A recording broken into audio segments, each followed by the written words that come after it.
नमस्कार दोस्तों, net crack करदा चैनल में आपका स्वागत है। आशा करती हूँ आप सभी लोग स्वस्थ होंगे। तो दोस्तों, आज जो मैं टॉपिक लेकर आई हूँ वो इंडिफरेंस कर्व का लेकर आई हूँ। ठीक है, तो आज जो हम पढ़ेंगे वो इंडिफरेंस कर्व क्या है, इसकी क्या प्रॉपर्टी है, बजट लाइन क्या होता है। ठीक है, ये सब चीज़ें हम जो आज की वीडियो में पढ़ेंगे। ठीक है, तो हम स्टार्ट करते हैं अपना टॉपिक इंडिफरेंस कर्व। सबसे पहले इसका हम मीनिंग पढ़ेंगे कि इंडिफरेंस कर्व होता क्या है। ठीक है, देखो मैंने क्या लिखा है। Indifference curve is a curve which show different combinations of two commodity equal satisfaction to the customer. कि इंडिफरेंस कर्व क्या बताता है, ये बताता है कोई भी दो कॉम्बिनेशन। ठीक है, मान लो आप दो गुड्स खरीदना चाहते हो, सपोज एप्पल और ऑरेंज, आप दो खरीदना चाहते हो।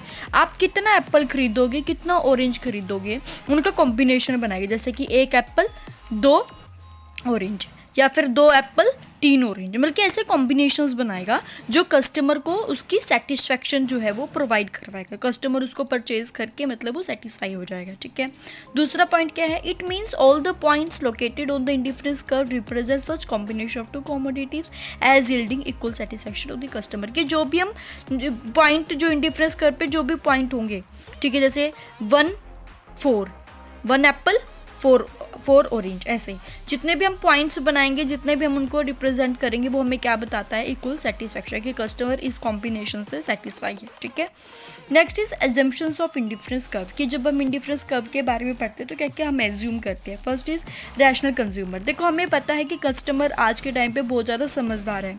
उसे पता है कि मुझे इस प्राइस में कितना खरीदना है। ठीक है, इतने रुपए में कितनी क्वांटिटी आ जाती है ना।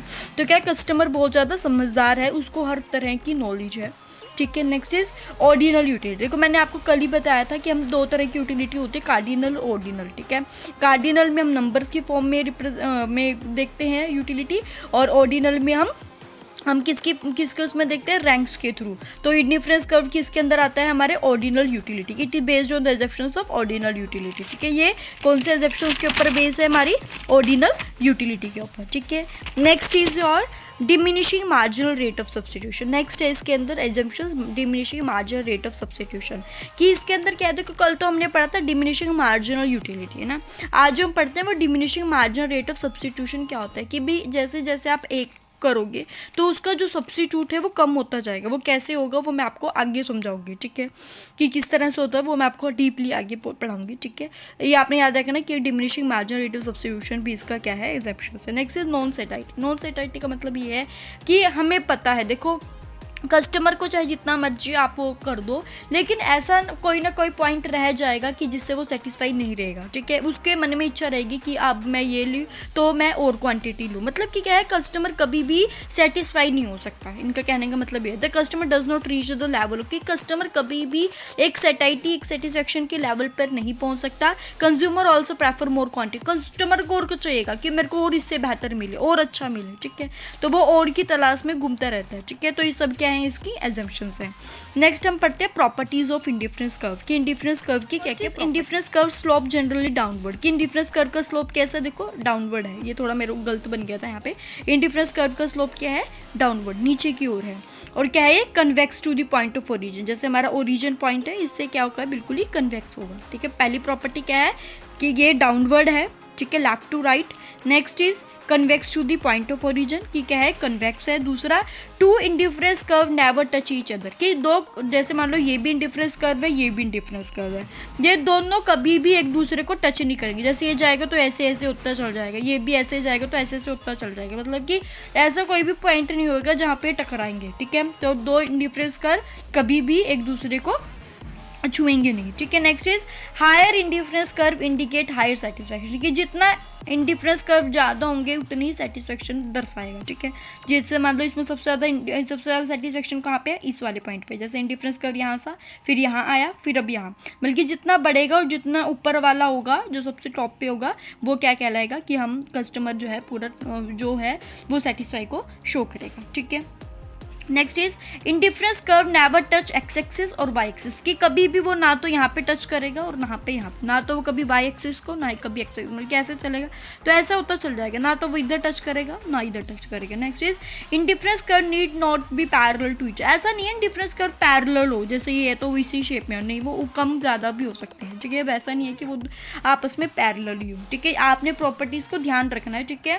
पहली प्रॉपर्टी हमने क्या पढ़ी थी कि इंडिकेट इंडिफरेंस कर्व डाउनवर्ड होता है, दूसरा पॉइंट ऑफ ओरिजिन से क्या है कन्वेक्स है, टू इंडिफरेंस कर्व कभी भी एक दूसरे को नहीं छुएंगे, ना वो एक्स एक्सिस को टच करते हैं ना वो वाई एक्सिस को टच करता है, जितना इंडिफरेंस कर्व ज़्यादा होगा उतनी उसकी हाई सेटिस्फेक्शन होगी, और जरूरी नहीं है कि वो पैरेलल हो, ठीक है। ये हमने 6 जो हैं इसकी प्रॉपर्टीज पढ़ी हैं, ठीक है। नेक्स्ट हम पढ़ते हैं इंडिफरेंस मैप के बारे में। इंडिफरेंस मैप क्या होता है? इंडिफरेंस मैप होता है, देखो क्या लिखा है, when different indifference curve are show in a diagram it is called indifference map, कि जब हम डिफरेंट इंडिफरेंस कर्व को शो करते हैं एक मैप के द्वारा तो वो क्या कहलाएगा इंडिफरेंस मैप, क्योंकि इसकी कि हम इंडिफरेंस कर्व को एक डायग्राम की फॉर्म में जब हम दिखाते हैं तो वो क्या कहलाता है इंडिफरेंस मैप। जैसे IC1 IC2 IC3, तो IC1 IC2 IC3 क्या है हमारे इंडिफरेंस मैप है, ठीक है। देखो ये चीज़ क्या है, ये मैं आपको बजट लाइन में बताऊंगी, आपको इस देखना है कि इंडिफरेंस मैप क्या है, कि जो इंडिफरेंस कर्व को शो करे, ठीक है। इंडिफरेंस कर्व क्या शो करता है? डिफरेंट कॉम्बिनेशन, तो जिन डिफरेंट कॉम्बिनेशन को हम एक डायग्राम के थ्रू बताते हैं तो वो हमारा क्या कहलाता है इंडिफरेंस मैप, ठीक है दोस्तों। नेक्स्ट है आपका, देखो मैंने आपको अभी बताया था कि मार्जिनल रेट ऑफ सब्स्टिट्यूशन क्या है। देखो मार्जिनल रेट ऑफ सब्स्टिट्यूशन में यहाँ पे मैं अच्छे से बताती हूँ।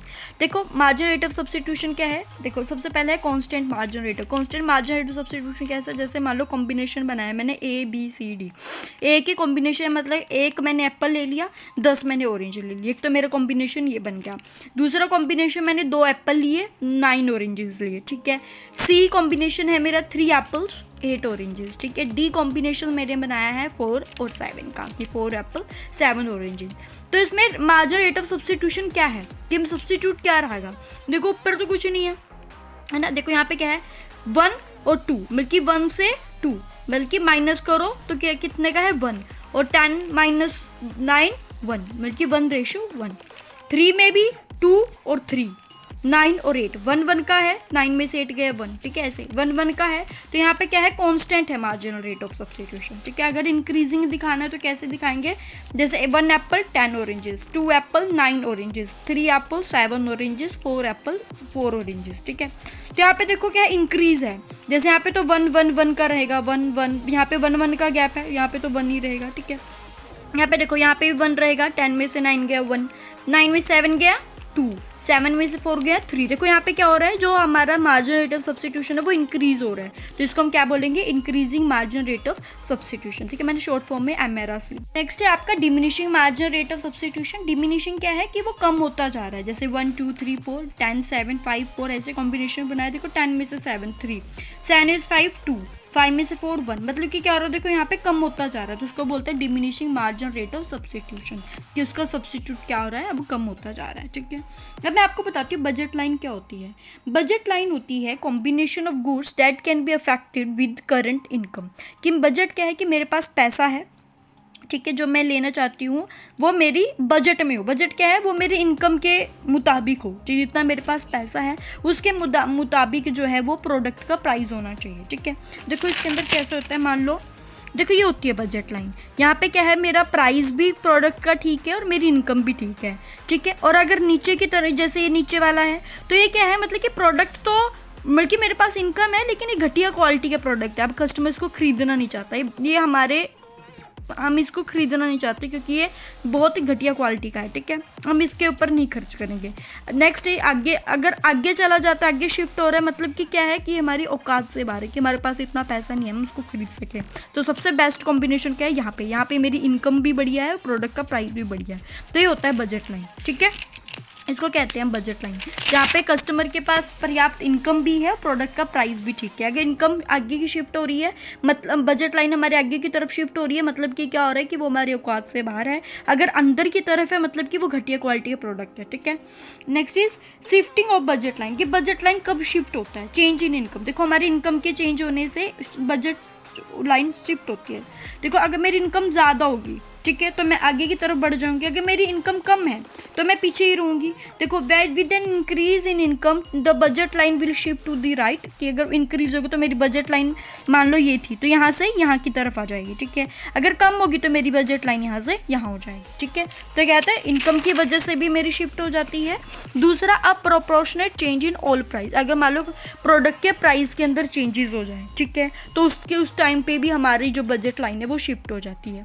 Next is change in price of one commodity, कि अगर एक ही कमोडिटी के, जैसे हम बोलते हैं डिफरेंस कर रहे हैं, हम दो कॉम्बिनेशन लेते हैं दो प्रोडक्ट्स का, अगर मान लो एक कमोडिटी के प्राइस में चेंज हो रहा है, ठीक है, तो इसके अंदर भी हमारी बजट लाइन चेंज होगी, शिफ्ट होगी। ठीक है, समझ में आ गया।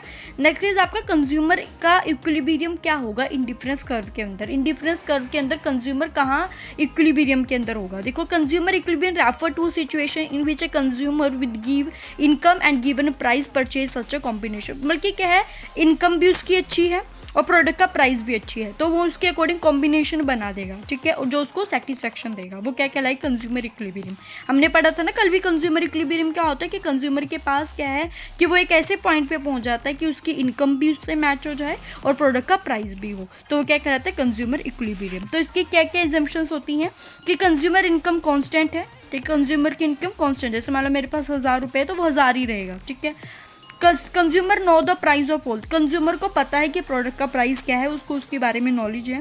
Consumer can spend his income in small quantity, consumer क्या है, कंज्यूमर को पता है मेरी इतनी ही इनकम है ना, तो वो क्या करता है, अपनी इनकम को कैसे लगाना है, कितनी क्वांटिटी खरीदेगा, तो उसको तो पूरा खर्चा देखना है ना, तो वो उसी हिसाब से खरीदेगा। नेक्स्ट इज रैशनल कंज्यूमर, कि आज के टाइम पे कंज्यूमर बहुत ज़्यादा समझदार है, उसको पता है कि मेरे को कहाँ पर कितना पैसा खर्च करना है, किस क्वांटिटी को कितना खरीदना है। ठीक है, नेक्स्ट है conditions of consumer equilibrium, last topic है कि कंज्यूमर इक्विलिब्रियम के क्या कंडीशंस होती है। सबसे पहले budget line should be tangent, एक होता है कि बजट लाइन हमारी क्या है, टेंजेंट है, ऐसे देखो टेंजेंट क्या है, ऐसे। ठीक है, बजट लाइन हमारी टेंजेंट होगी। नेक्स्ट है indifference curve should be convex to origin, ये क्या कहलाएंगे, हमारी वो हमारा पॉइंट ऑफ इक्विजिशन या फिर इक्विलिब्रियम का पॉइंट यहाँ पे होता है। देखिए क्या क्या होगा, कंडीशन क्या है कंज्यूमर इक्विलिब्रियम किसका, क्या दो कंडीशन होती है, एक तो हमारा बजट लाइन टेंजेंट हो, ठीक है, दूसरा हमारा जो इंडिफरेंस कर्व है वो क्या है, कन्वेक्स है। ठीक है, तो हमने आज जो है ये सब चीज़ें पढ़ी हैं। ठीक है, इसलिए आज पढ़ लिया है कंडीशन क्या है कंज्यूमर इक्विलिब्रियम। ठीक है, कंज्यूमर इक्विलिब्रियम क्या है इंडिफरेंस कर्व के अंदर, कि उसके पास पर्याप्त पैसा भी है, प्रोडक्ट का प्राइस भी ठीक है, वो सेटिस्फाई है उससे। ठीक है, फिर उसके बाद हमने पढ़ा था बजट लाइन। बजट लाइन क्या होती है, बजट लाइन होती है कि जैसे उस प्रोडक्ट का प्राइस कितना है और आपके पास इनकम कितनी है, आप उसके अकॉर्डिंग अपने एक बजट लाइन बनती है। ठीक है, फिर हमने पढ़ा था मार्जिनल रेट ऑफ सब्स्टिट्यूशन क्या होता है। ठीक है, इंडिफरेंस मैप का हमने पढ़ा कि जैसे जो इंडिफरेंस कर्व होते हैं, अगर हम उन इंडिफरेंस कर्व को एक डायग्रामेटिकली फॉर्म में अगर हम देखें तो उसको क्या कहलाते हैं, इंडिफरेंस मैप। हमने फिर उसके बाद हमने 6 प्रॉपर्टीज़ पढ़ी थी इंडिफरेंस कर्व की। ठीक है, कि इंडिफरेंस कर्व जो है वो डाउनवर्ड होता है, कन्वेक्स होता है, और उसके बाद वो कभी भी एक्स एक्सिस को या एक्सिस को नहीं छूता, जितना हायर इंडिफरेंस कर्व होगा उतनी ही उससे सेटिस्फेक्शन मिलेगी। ठीक है, और वो जरूरी नहीं है कि इंडिफरेंस कर्व पैरेलल, ये सब चीज़ें हमने इसकी प्रॉपर्टीज़ पढ़ी थी। ठीक है, फिर उसके बाद हमने पढ़ा था कि इंडिफरेंस कर्व के क्या क्या एग्जम्पशंस होती हैं, कि कस्टमर रैशनल है, ऑर्डिनल यूटिलिटी, कस्टमर कभी भी सेटिस्फेक्शन के पॉइंट पे नहीं पहुंच सकता, ये सब चीज़ें हमने पढ़ी थी। और इंडिफरेंस कर्व का मीनिंग भी हमने पढ़ लिया कि इंडिफरेंस कर्व बताता है कस्टमर के कि भी वो कैसे दो गुड्स के कॉम्बिनेशन को शो करता है, कि वो कितने गुड्स को कैसे वो गुड्स के कॉम्बिनेशन बनाएगा जो उसको सेटिस्फेक्शन प्रोवाइड करवाएगा। ठीक है दोस्तों, आज के लिए इतना ही। आशा करते हो आपको वीडियो अच्छी लगी होगी। ठीक है, अगर आपको इस टॉपिक में कोई भी डाउट है तो आप मेरे को कमेंट कर सकते हैं। वीडियो अच्छी लगी तो मेरी वीडियो को लाइक करना, चैनल को सब्सक्राइब करना। जय हिंद, जय भारत।